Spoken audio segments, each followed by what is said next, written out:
বসন্তকালে সজনে ফুল প্রচুর দেখা যায়। এই সময়ে সজনে ফুল খাওয়াটা কিন্তু শরীরের পক্ষে, স্বাস্থ্যের পক্ষে খুবই উপকারী। ছোট বড় সবাইকে এই সময়ে একটু সজনে ফুল যেভাবেই হোক খাওয়াটা খুবই দরকার। সজনে ফুলের ঘন্ট বা সজনে ফুলের বড়া। তারপরে আমি এখানে সজনে ফুল ছেলে বাজার থেকে নিয়ে এসছে। সজনে ফুলটা ভালো করে বেছে ধুয়ে নিয়ে এসেছি, মশলাটাও করে নিয়েছি। এইবার কড়াইতে আমি তেল দিয়ে তারপরে লবণ আর হলুদ দিয়ে আলুটা ভেজে নেব। আজকে আমি রান্নাটা করছি সজনে ফুলের ঘন্ট। ভিডিওটা শুরু থেকে শেষ পর্যন্ত দেখতে থাকো, আশা করি ভালো লাগবে। গোটা গরম মশলা, শুকনো লঙ্কা, তেজপাতা, গোটা জিরে ফোড়ন দিয়ে দিলাম।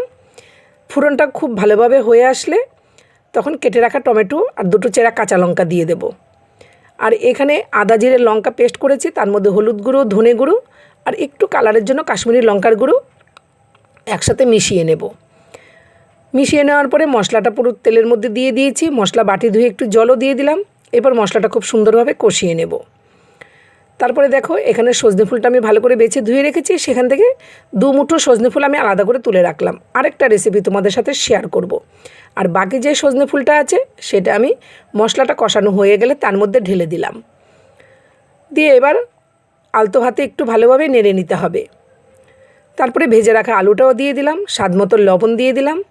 দিয়ে এবার অনবরত নেড়ে চেড়ে ভেজে নেব। কিছুক্ষণ ঢেকে দেব। সজনে ফুলের থেকে কিছুটা জল বেরোবে, তাতে কিন্তু ফুল আর আলুটা খুব সুন্দর সেদ্ধ হয়ে যাবে। ভাগে যে সজনে ফুলটা রেখেছি তার জন্য আমি একটা ব্যাটার তৈরি করে নিচ্ছি। দিয়ে দিলাম পরিমাণ মতো বেসন, চালের গুঁড়ো, কালো জিরে, লবণ আর হলুদ আর একটু জোয়ান হাতে ম্যাশ করে দিয়ে দিলাম। দিয়ে শুকনো উপকরণটা ভালোভাবে মিশিয়ে লঙ্কা কুচি, ধনেপাতা কুচি দিয়ে সামান্য একটু জল দিয়ে একটা থকথকে ব্যাটার তৈরি করে নেব। একটা থকথকে ব্যাটার তৈরি করে নিয়েছি। নিয়ে এবার সমস্ত সজনে ফুলগুলো আলাদা করে রেখেছিলাম সেগুলো মিশিয়ে নিলাম। আমি এটা নিরামিষভাবে করছি। তোমরা যদি চাও এই ব্যাটারের মধ্যে একটু কুচানো পেঁয়াজও দিতে পারো। আমি নিরামিষভাবে করছি। দেখো এবার ঢাকনাটা তুলে সজনে ফুলের ঘন্টর আলুটা খুব সুন্দর সেদ্ধ হয়ে গেছে। তার মধ্যে এবার দিয়ে দিলাম গরম মশলা গুঁড়ো আর একটু মিশ্রি গুঁড়ো আর দিয়ে দেব 2 চামচ ঘি।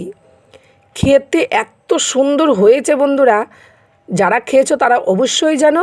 আর যারা এখনও খাওনি তারা চটজলদি, সজনে ফুল বাজারে প্রচুর পাওয়া যাচ্ছে, এনে এই রেসিপিটা বানিয়ে আমাকে কমেন্ট বক্সে জানাবে। একটা পাত্রে নামিয়ে নিয়েছি, কড়াইতে তেল গরম হয়ে গেছে। এবার বড়াগুলো ভেজে নেব। এই বড়াটাও কিন্তু গরম ভাতে বা ডাল দিয়ে খেতে দুর্দান্ত লাগে। একবার তোমরা ট্রাই করে দেখো। আর ভিডিওটা ভালো লাগলে সবার সাথে শেয়ার করে দিও। আর আমাকে কমেন্ট বক্সে জানাবে আমার এই রেসিপিগুলো তোমাদের কেমন লাগলো। তোমাদের কমেন্টগুলো পড়তে আমার খুব ভালো লাগে। আমি চেষ্টা করি কমেন্টের যথাযথ রিপ্লাই দিতে। যদি একটু দেরি হয় রিপ্লাই দিতে তাহলে কিন্তু তোমরা আমাকে ক্ষমা করে দিও, কিন্তু আমি রিপ্লাই অবশ্যই দেব। দেখা হচ্ছে নতুন রেসিপি নিয়ে। সবাই ভালো থেকো, সুস্থ থেকো। আজ আসি, টাটা।